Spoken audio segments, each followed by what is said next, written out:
Okay, guys. This is the block and description for the figure structure class.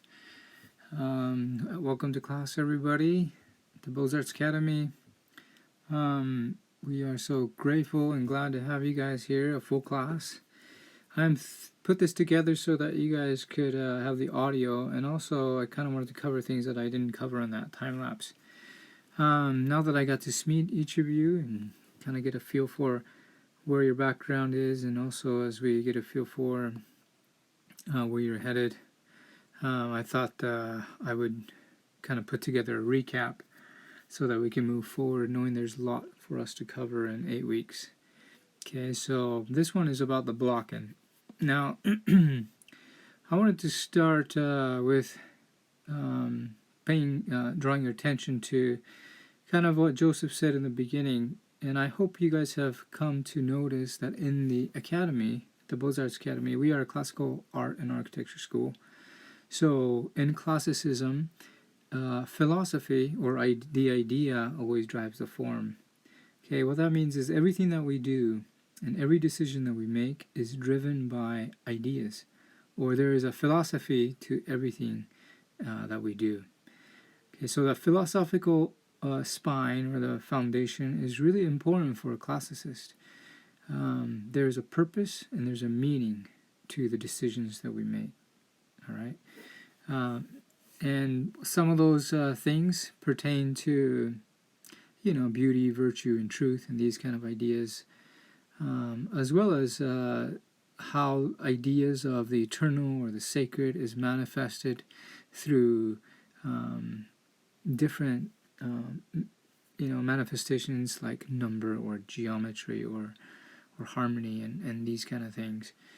Now, Joseph mentioned these ideas, which is related to sacred geometry, which is a really important part of the language of art, okay, especially in classical art. Okay, and he talked about the progression of oneness, two-ness, three-ness, four-ness, five-ness, which is in classicism since we are concerned with meaning of things, not just a form of things, right?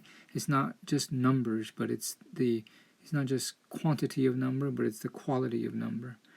So Joseph talked about how oneness, or the rule of one, means unity and whole. And then progressing on, the second, or the rule of two, has to do with duality or opposition, right? And then the 3 is tripartite, the idea, and 4 is quadrature, which is about the idea of measure, right? So we progress on, and these are all classical philosophies that you can find in Euclid and also in Plato, and not just in Greek, but Egyptian and Roman as well, and even older. And we believe that these things, these ancient ideas, really are the beginnings of the fine arts, and that these ideas are really what gave birth to the Renaissance, right? Every time there is a Renaissance on the face of the earth, which means awakening to these ancient ideas and ancient truths, and Renaissance is not limited to the Italian Renaissance, but there have been many Renaissances in the history of the world. Okay, we just are aware of the Italian Renaissance, but the Egyptians had a Renaissance in the 3rd dynasty. The Greeks had an early Renaissance, a very self-conscious one. The Romans had a certain Renaissance when they kind of came under the wing and adopted the ways of the Greeks. Okay, even the Muslims had a Renaissance during the Dark Ages, when the rest of the Western world was in darkness, right? There was the 12th century. The Islam and the Muslims had awakening as they were reading from these ancient writings of the Greeks and so forth, and they had a Renaissance, and we call that the Eastern, or the Renaissance that gave birth to the Gothic architecture, which the Westerners adopted. And then we have the Italian Renaissance, and in so many ways we have a Renaissance going on right now, okay, where we are awakening to these ancient ideas again. So it's a wonderful thing. Now let's get back to some, not just the philosophy, but practice, right? Philosophy and practice run together. So, and just in terms of the blocking, okay, um, let's begin with talking about proportion, shape, and structure, as you can see on the left. These guys right here. Anyway, so I was noticing that some of us were drawing a little bit smaller. First of all, I wanted to kind of mention that we can try to draw a little bit bigger, and then so that we can fill up that 18 by 24 page, so that we can really get into those forms. So let's talk about blocking in terms of how do we begin? How do we think about this blocking? And refresh your mind about some of these things that Josephine mentioned. Okay, so if I was doing the, well, let me go back to this proportion idea. So there's three different kind of information that we search through in the blocking stage.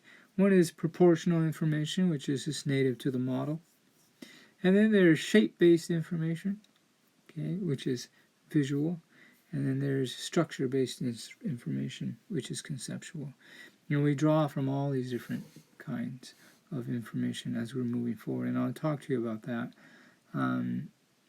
Let me frame that by pulling this up. Okay. Now, in the progress of drawing, we go, and everybody kind of progresses through this way. A student does. All right. We begin with learning, number one, to draw what you see. Okay. And then we go on after so much of that, and we begin to be able to understand or inquire after. Then, what is it that what is that thing that we see? So we start searching out knowledge about it. You know, whether it's first we're just drawing lines and shapes, and then we begin to ask, well, what are those things that represent? So you question and you search out anatomy, and you search out your subject. You know, and then you begin to obtain knowledge about what you know. So you then are able to draw what you know, not just what you see. But that's not the end, you know. We go on to, that's, well, if that was the end of drawing or end of art, then we would probably be dead. And art is completely, in so many ways, would be a horizontal thing, meaning horizontal, meaning as of the earth, you know. It's earthbound art, you know, earthbound. Okay. Now, the rest of the world may not care about earthbound art. You know, there's actually lots and lots of earthbound art out there. Some of the realism, some of the what they call contradictory classical realism. Okay, some of these photographic realism. Some of, I mean, such as a thing. It's very earthbound. It's bound to the earth. It does not do anything more than to replicate nature or to represent that which we already see or that which we already know on this earth. You know. But the ancients, and especially the classicists, like the Renaissance and Baroque and so forth, and even the older guys, right, were not content with that, because they always knew art was about something more. They knew that it was about something that was transcendent. In order to get to that point, it wasn't sufficient that they had to go to being able to draw what it means, right? Meaning this is the element, this is the part where you transcend. Now it has a vertical relationship. We're talking not just about things that are earthbound, but that are above the earth.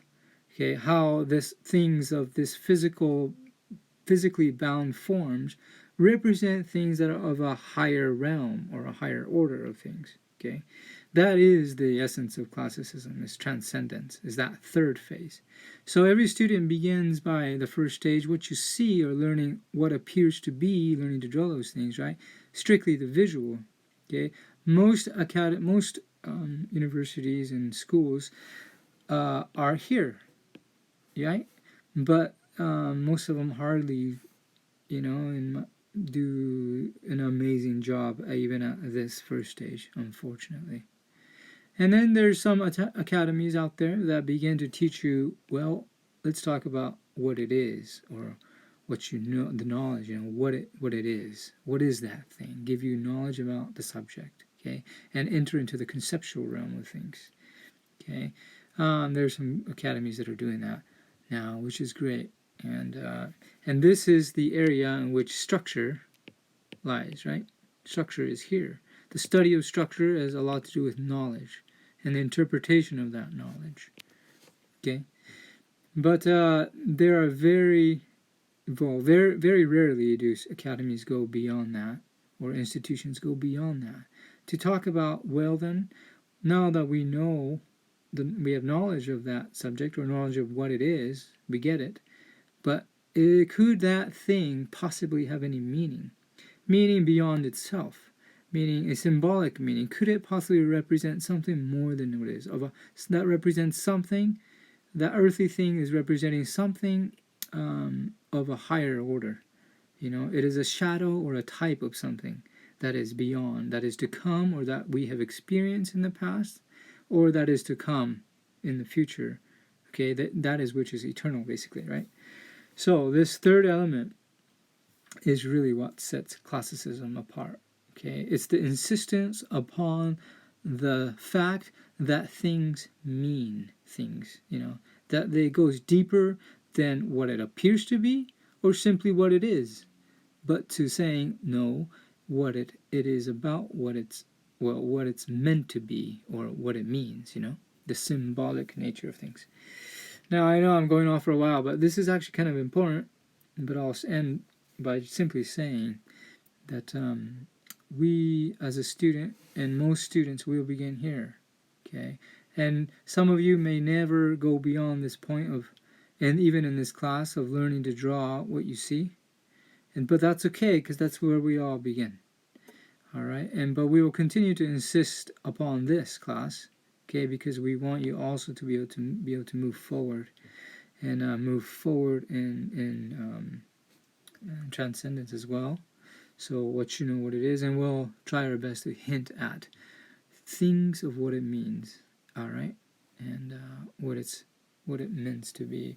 If our body, which is a temple, is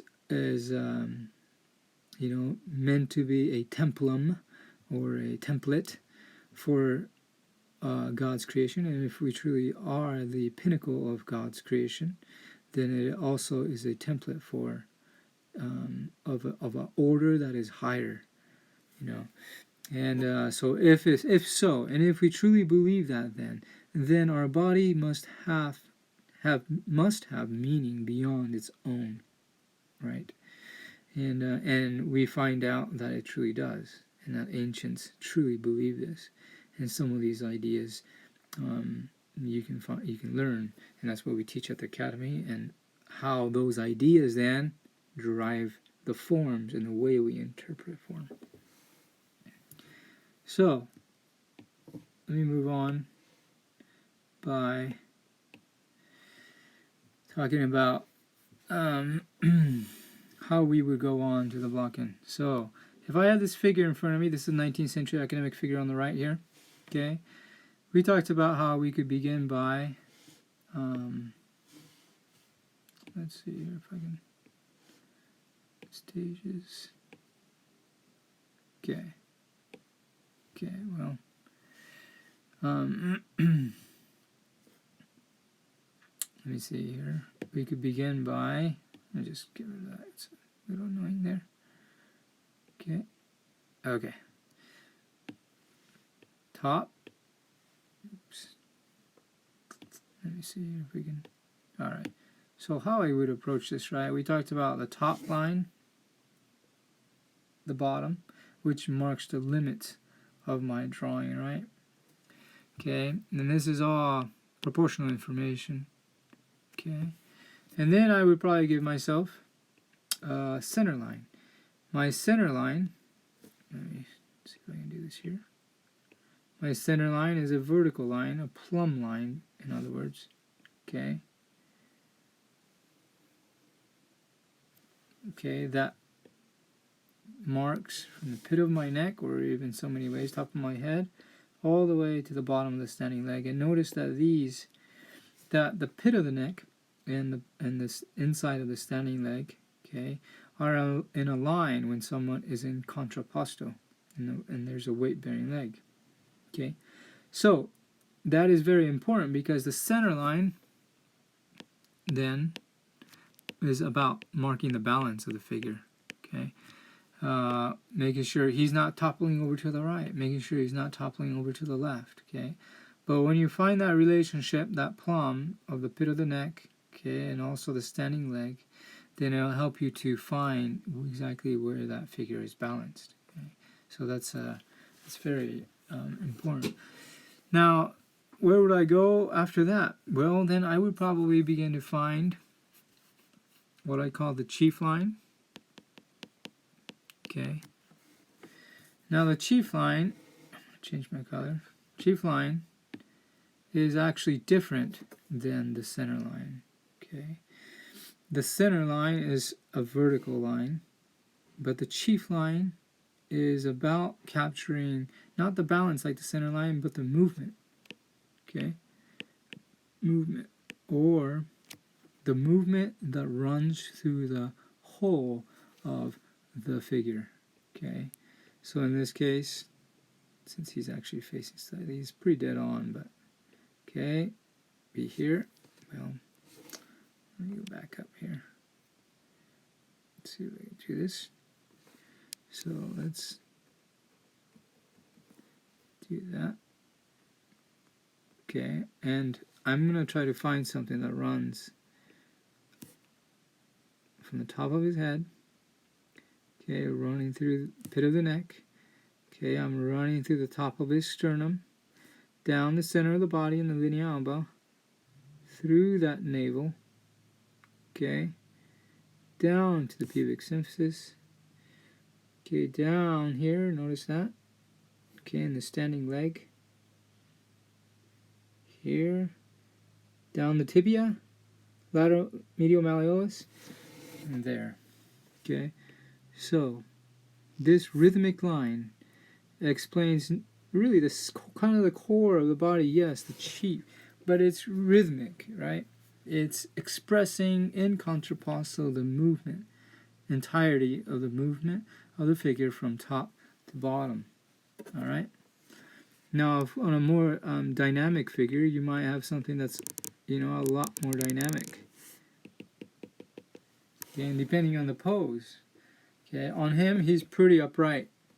So what we see is kind of like that. But notice how it is not the same thing. Okay, about as the center line is the chief line. All right, so that's really important. That's right, chief. Very, very, very important. Okay. Now, how do you get to the point where you can find the chief line, or how discern the chief line? It takes lots of practice. Okay, but the most important thing to know is that it exists, that you have to find it, because this is the principle where we must begin. We have to begin with the idea of oneness. Okay, and that's exactly what the chief line does. All right, it tries to express in one rhythmic line, okay, one chief dominant line, the oneness that exists in the entirety of the body. If I could say there's one movement in this body, what would it be?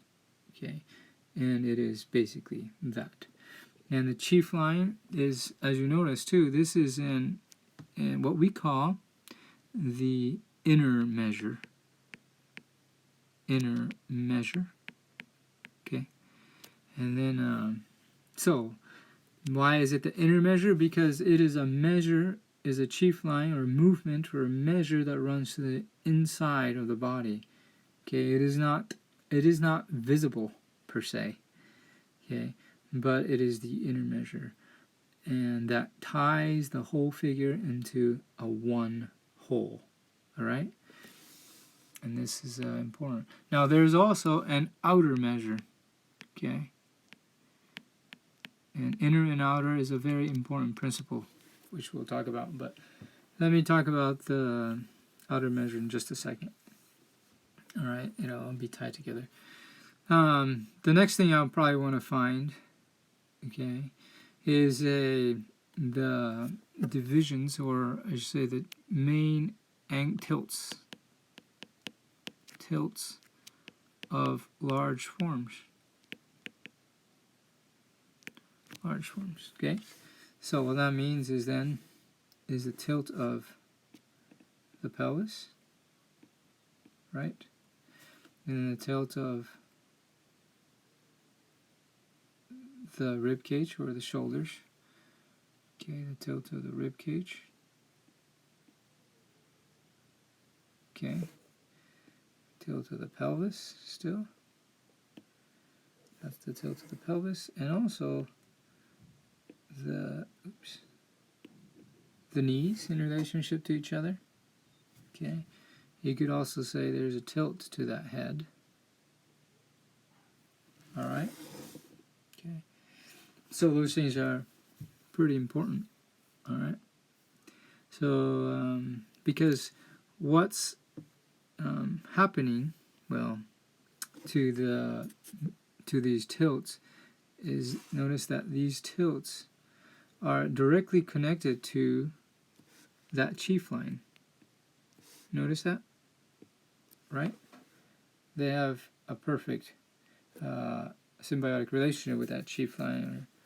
Okay, and so that chief line is not only representing kind of the up and down movement, but its lateral movements as well. Okay, now how is it that I found these tilts of these forms? Well, I found them by looking at structural information, which Joseph mentioned. He said 9 points, right? 9 points we have to find. Now let's go together. Suprasternal notch, 1. Infraclavicular fosses, okay. And then what else do we have? We also have the xiphoid process, bottoms of the rib cage, okay. Remember that this is 1. This is another. Okay, Joseph talked about these constellations to navigate our way through. Remember the mariners, you would navigate their way through looking at the stars, right? So they would navigate themselves. And we navigate the human figure, or the cosmic map of the human figure, by looking at the constellations. And go and ask Joseph about the meaning of that, because you're going to be blown away when you realize of some of the things that he learned and figured out by connecting the human figure with the cosmos, how our body is really a map, and they're completely related. And also we have the bottom of the patella, okay, and there's many more medial and lateral malleoluses and so forth, as well as the olecranon, okay, and the medial side of the humerus, so forth and so on, the mastoid process behind the knee, so forth. Okay, but what's important here is that torso and maybe the knees. Okay, then notice that's exactly how I found these. Now I'm going to throw in the great trochanter in there. That is tied really to the pubis.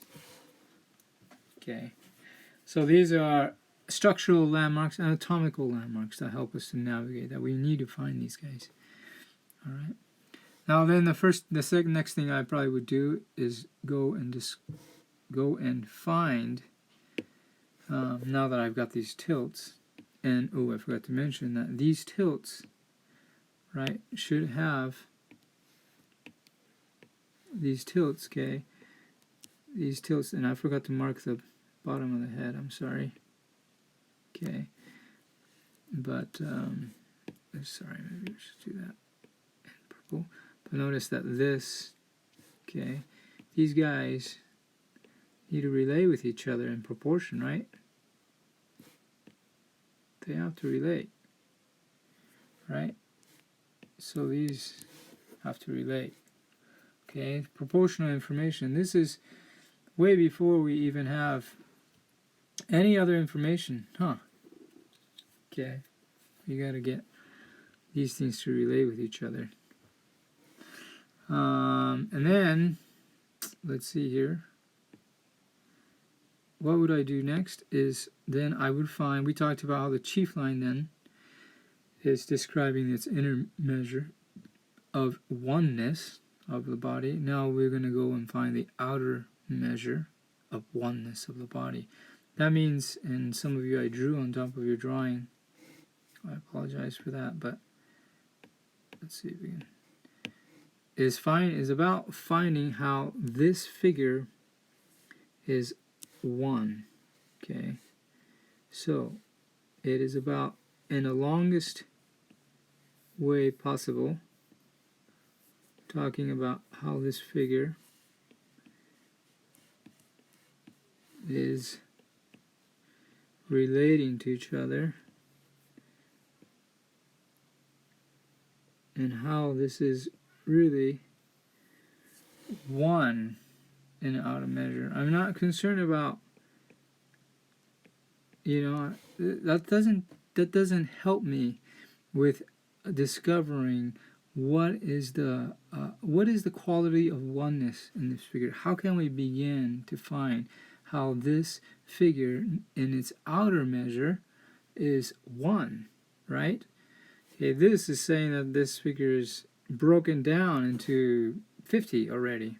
Okay, but I want to talk about, as best as I can, how this is all 1. Alright, so I've got that. Okay, I've got this. I've got this. I've got, say, this, or maybe you want to break that up in 2 straights, okay? And at this point, using straights is going to be really helpful, because straights are a lot easier to move than, right, than curves, okay? So that, guys, this, that, right, this, that. Okay, even here I'm going to try to find a way to talk about this in its simplest. Okay, how it's 1. Okay, not how it's 100 or 50 or even 5. How this is 1. Okay, that in the long, just like we did with the chief flower run through the body, we're just trying to find in its biggest statement as possible how this is 1, because that's where we have to begin.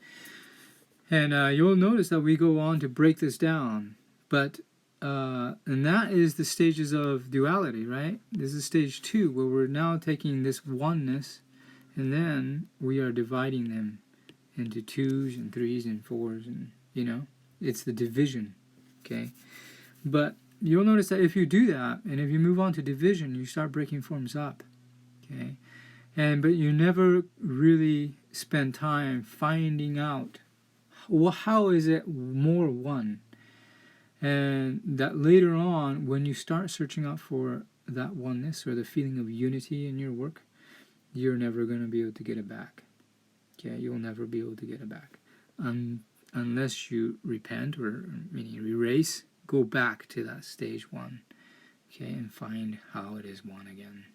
Okay, it is just a nature of drawing. Okay, and throughout the whole process of going from oneness to 2 and 3 or 4, the whole stage or whatever, okay, you're going to find that the goal is to demonstrate the best that you can how, even as you break these up, even as you introduce opposition or division or dualities or tripartites, okay, how can you maintain a sense of oneness through the whole?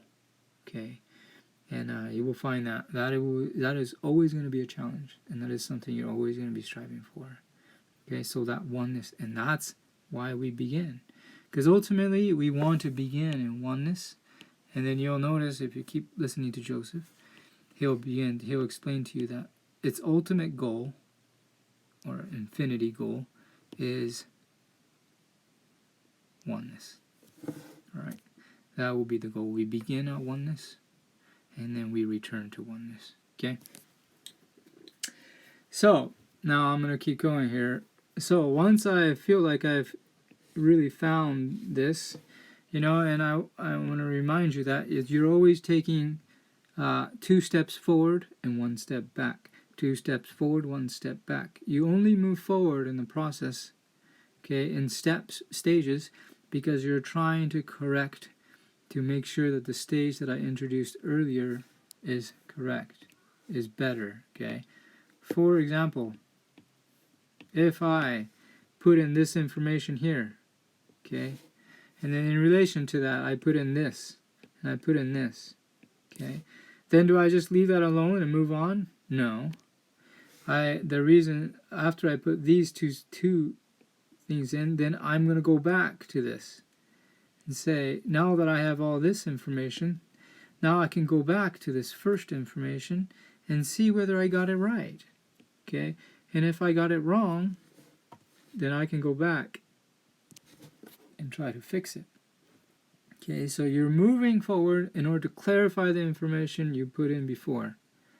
Okay, and that is it's a very cyclical way of moving. Okay, drawing is not linear in its progression, it is cyclical.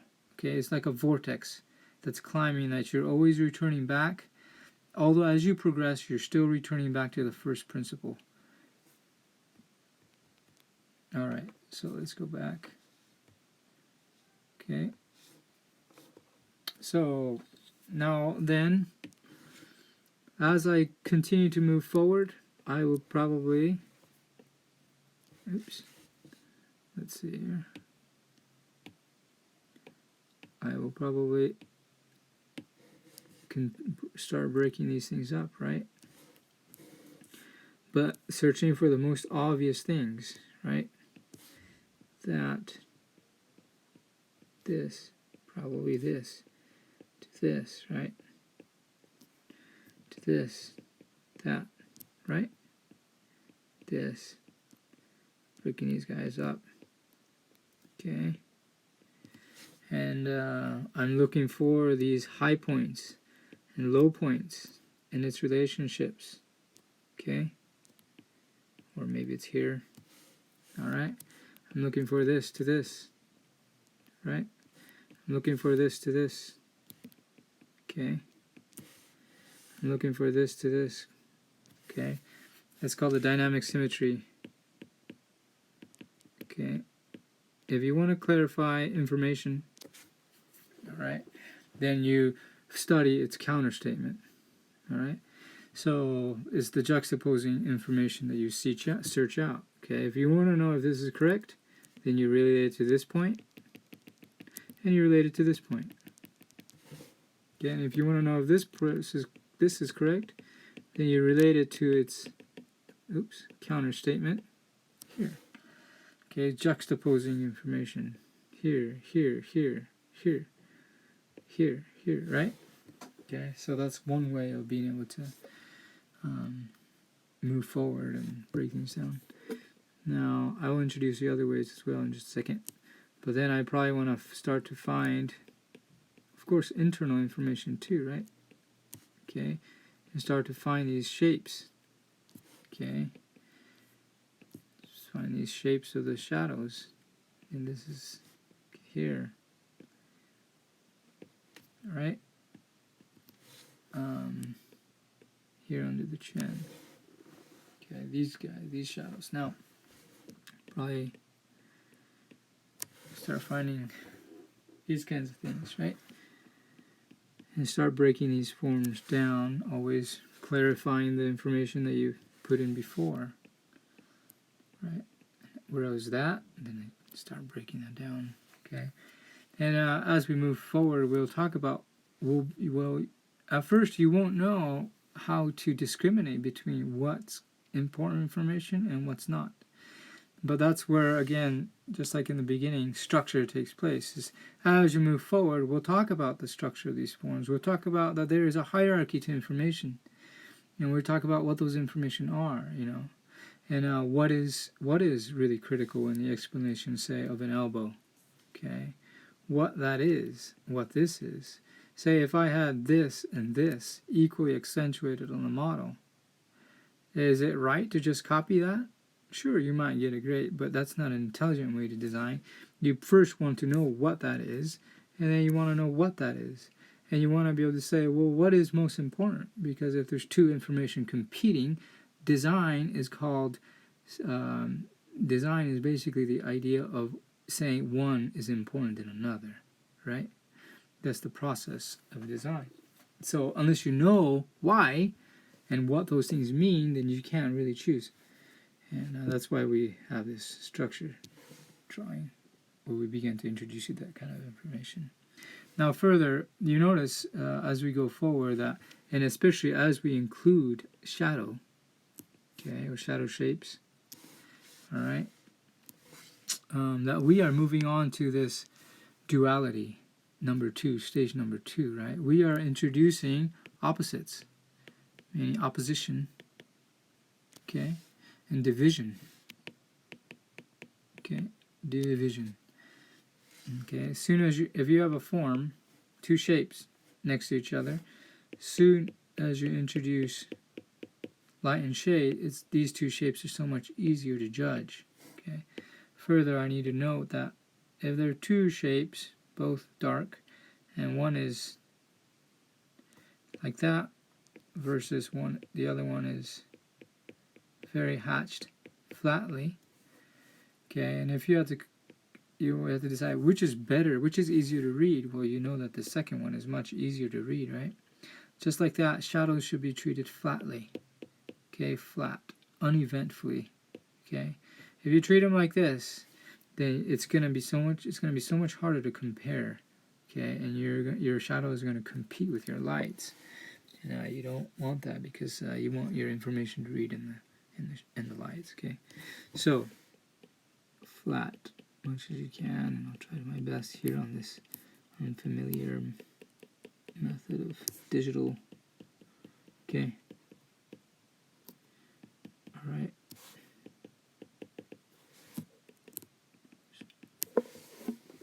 Okay. So based on that, you can better judge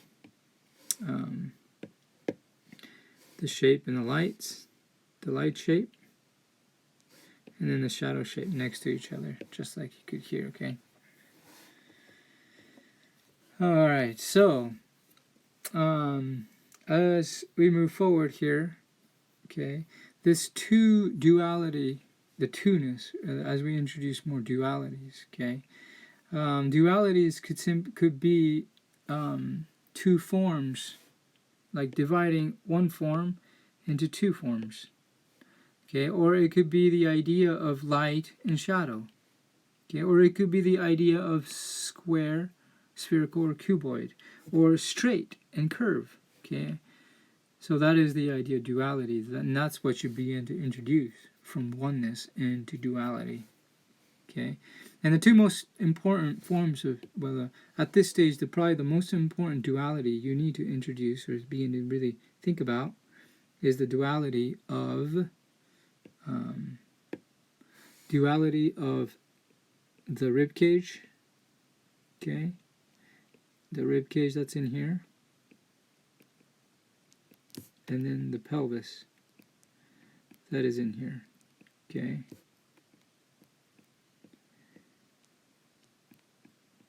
Oops, I'm trying to draw pelvis, guys. Okay, and how these are connected to each other. Okay, so this is what I call the peanut, right? This is, in essence, the crux, the core of it all.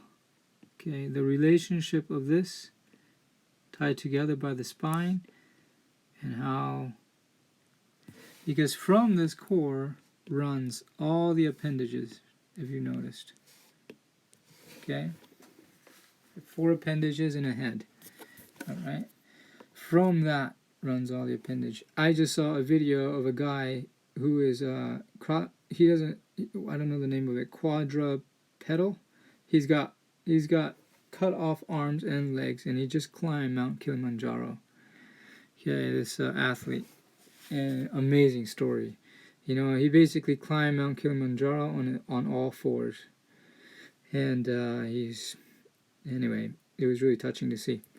But you notice, as long as he had the core, no matter how shortened his appendages or handicapped his appendages may be, and as long as he had his core and his head, okay, he was able to do amazing things. Okay, so this truly is at the core of everything, and this is the peanut that you are going to want to find. Okay, this is the first duality you want to push for and try to find. Okay, and what does that mean? Then that means that you've got to start seeking out how these forms, first about how they are there, how they exist within, okay, and then also, let's see here, how they relate to one another, okay, okay, and how these forms then, these dualities, connect to each other, how they are here, okay, how they are connected, how they run, okay, here's a cross section of that body,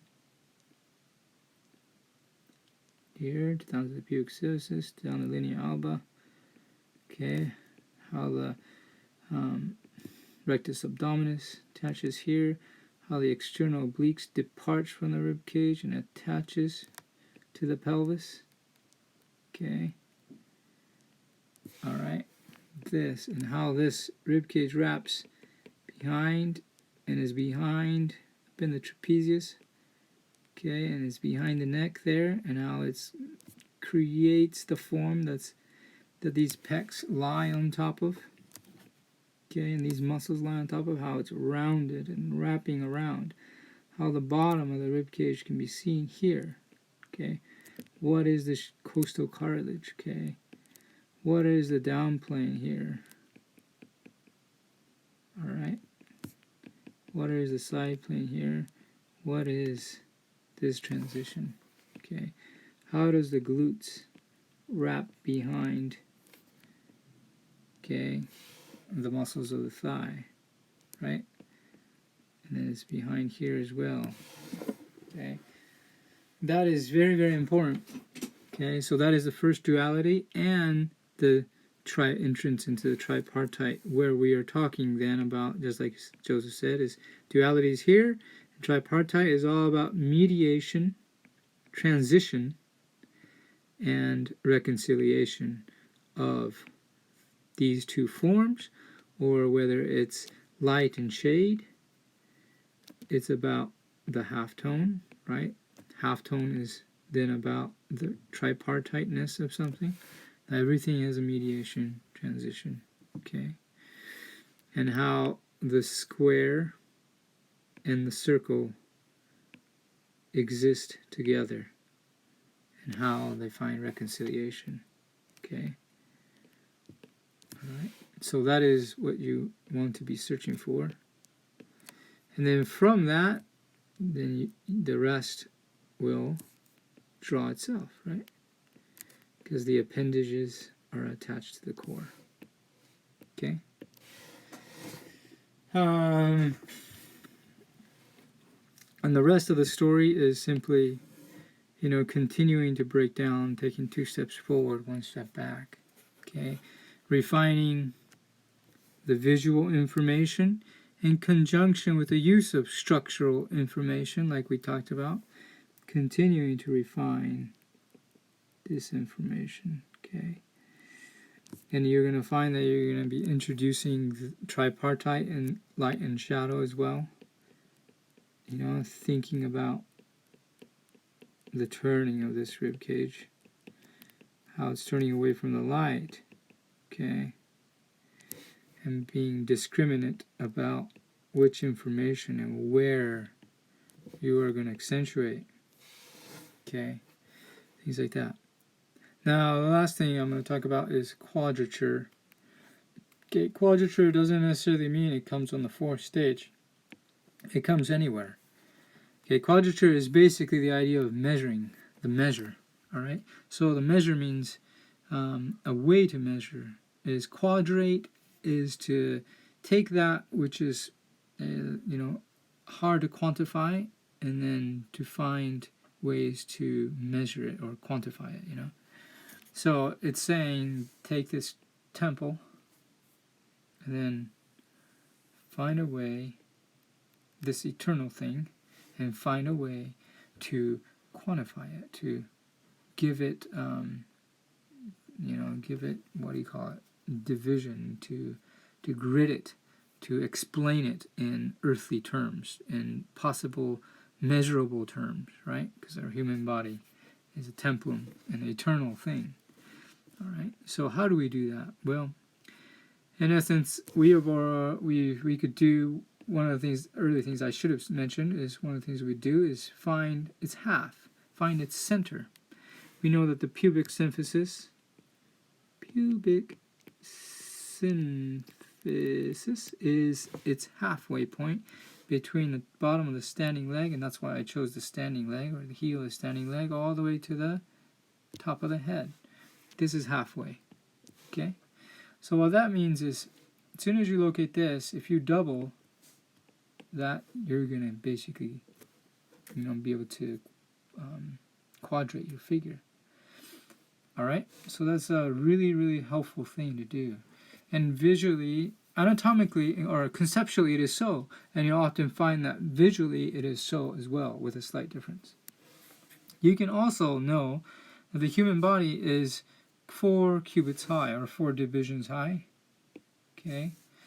And the second cubit is at the pubic symphysis, and the other cubits are usually at the level of the nipples. Okay, and then at the knees. So somewhere in here you'll also find the quarter measures. Okay, so and then you can say, well, if I find this on the figure, or say if I find this on the figure, how high is my nipple to that, or bottom of my pectoralis, or bottom of my rib cage in relationship to these points? Is it halfway down, bottom of my rib cage, halfway down these two measures? Okay. About this, what does it close in? Where is that point, right? Is it halfway, slightly below halfway? Okay. So that's one way of quadrating the figure. Okay, is building a grid and then moving points around in relationship to this grid you've created. All right. And it's basically, again, quadrate 4. Number 4 is related to an earthly number, like the square, just like circle is related to a heavenly number. Okay, so it's basically, quadrature means to define in earthly terms something. All right. So that is kind of the idea of measuring, and that could take place from the beginning anywhere, between at the beginning or as we're introducing, dualities or whatever. Now, a couple things about quadrature. Let me throw this out there. Okay, we talked about dynamic symmetry already. Dynamic symmetry. Another thing I'm going to talk about is plums, which is verticals. And then I want to talk about horizontals. Horizontals. Okay, horizontals. And then I want to lastly talk about rhythms. Okay, these are, I guess, including this is 5, including the grid, 5 different ways of quadrating. Okay. Let's see, so plums, vertical plums. So we already tried that actually with the pit of the neck. Have we noticed? Remember how we plumbed that with the standing leg? Right? Okay. So we've already plumbed that with a standing leg. So that is how we quadrated that. We plumb that, right? You can also plumb other things like the bottom of the ear. Okay, how that relates. How does that plumb in relationship to the nipple, or relationship to the aces, or on the ground? How far away is it away from the standing leg? Thus you are working with orientation of the head in relationship, upper body in relationship to the lower body, or head to the legs. Okay, and other things you could do with, how about the nipples here? How does that relate with the aces? Okay, or with a knee? All right. Or how wide is that shoulder? Okay, how does it relate to the inside of the knee? Okay, thus pushing this out and pushing that out, or relating those things. Horizontals are basically the same idea on a horizontal, because our eyes natively have a great ability to be able to judge perfect horizontals and perfect verticals. Okay, so if we got horizontals and verticals, And you can do, if you could do that with verticals, you can do that horizontals. For example, say bottom of this pectoralis major. If you took my pencil and made a horizontal, then what is the other bottom? What is, you can even tell, what is the angle? Okay, how much higher is that from there? Likewise, say the aces. Okay, do the same thing. Or say the knee. Usually the standing knee is going to be higher than the relaxed knee. Okay, you can find how that relates on a horizontal, or the elbow. Okay, or any number of things like that, the bottom of the ear, or even the head, you know. Okay, so that is pretty cool. And lastly here is rhythms. Okay, rhythms is probably the most intuitive of all the quadrature methods. It's probably the highest